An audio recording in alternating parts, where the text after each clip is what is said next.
not sure if this is the best place to post this. There will probably be a lot of YTA comments, but let me be a cautionary tale against being a good Samaritan and helping strangers with luggage. And while I know my actions will probably disgust a lot of people, before you criticize, I want you to think, really think, if you do anything different than me. So I was at airport baggage claim when a woman asked me to watch her bag. "Promise you'll keep this for me until I get back," she said. I promised her I'd look after it, laughing a little because she seemed so anxious, as if she was worried I'd abandon it and leave it for someone to steal. The woman thanked me profusely and left, presumably to pee. I thought, given how quick she went. She never came back. The bag had no tag and no name, just a ribbon tied on the handle. I kept it with me and waited a whole half hour for her return, but after 45 minutes, well, this was ridiculous. I left the suitcase with the rest of the unclaimed luggage, figuring it would find its way to her eventually. I was wrong. When I got home, the suitcase was there in the entryway. I stared as I closed the front door behind me. Weird, right? How did it get here? Vague thoughts flitted through my head that the airport somehow delivered it. Maybe they saw me sitting with it and assumed it was mine. The suitcase was a dark gray-green, one of those big clamshell ones with sturdy fabric around the zipper, a lacy ribbon tied on the handle, and no labels at all.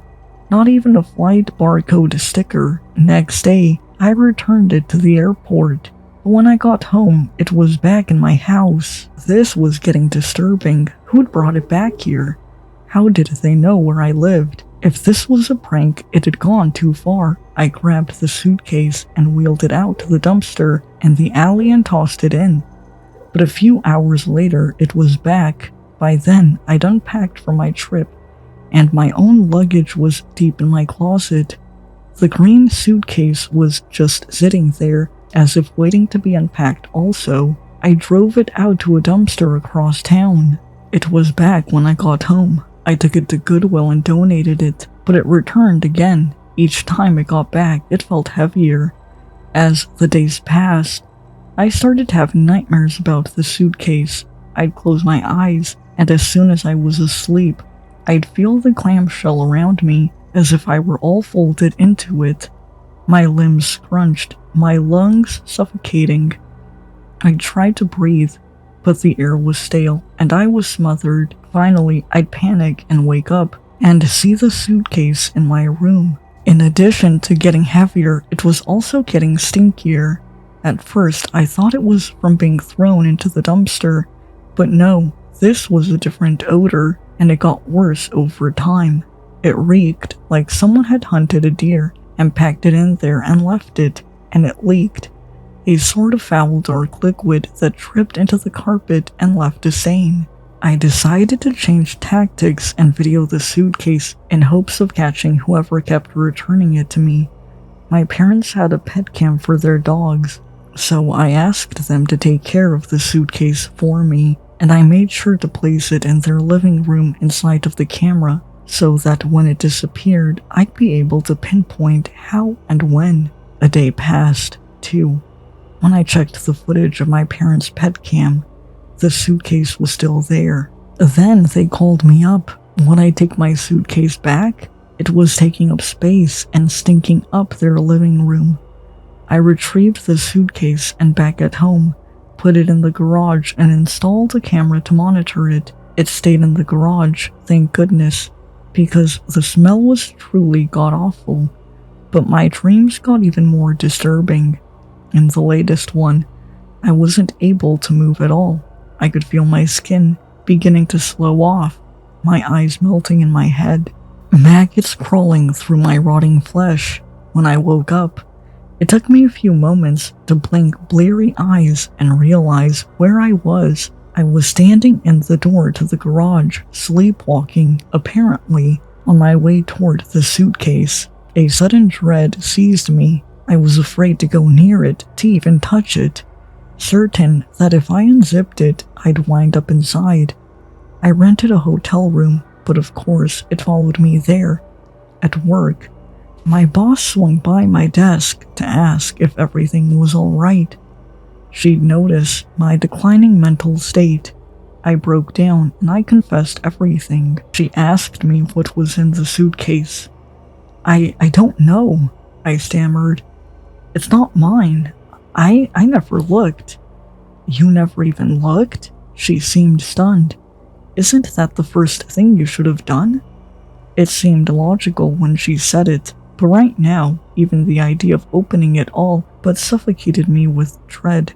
She said she'd like to see this mysterious suitcase and asked me to show her after work. We drove together to my hotel room.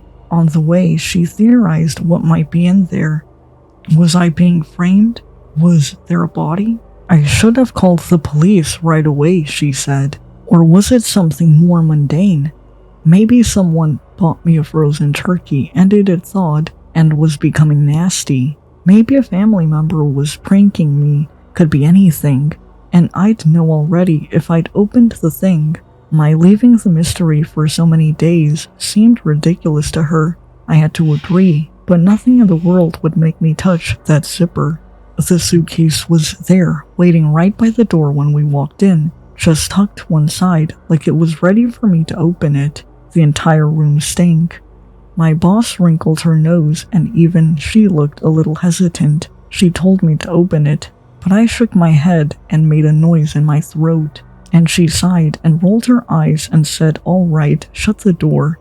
We don't want anyone walking by to see." She rolled it into the bathroom in case it was messy and said she'd just open a little, take a peek. "Where did you say it came from again?" she asked as she tugged on the zipper. I backed away, sitting on one of the beds so there was some distance between me and the bathroom. I couldn't see her anymore, but I just didn't want to be near when she unzipped it. Someone at the airport asked me to watch it, I said. Actually, it's funny. The only time it didn't return was when I asked my parents to look after it. It stayed put for a couple of days. I wonder if I stopped. Because why wasn't she saying anything? "Are you looking inside?" I called. Silence. Dread swirled in my belly. All my limbs felt leaden. I called out again. "Did you unzip it? Did you peek inside yet?" A faint muffled sound. The fear was a stone in the pit of my stomach. I couldn't move, couldn't breathe. Then I heard again what seemed like a smothered cry. I rushed to the bathroom and gasped. The tip of a polished loafer sank into the suitcase, which bulged and trembled, and then the shoe was gone, and the zipper was like lips smacking shut. The suitcase sat, just a suitcase. After that, I took the suitcase with me to the bus and train terminal downtown. It was now lightweight with a slight musty smell. I surveyed the station. There was a woman with small children, a father with a teenager in tow, and then I spotted a leathery-faced man in a bucket hat sitting alone on one of the metal chairs, looking a bit worse for wear.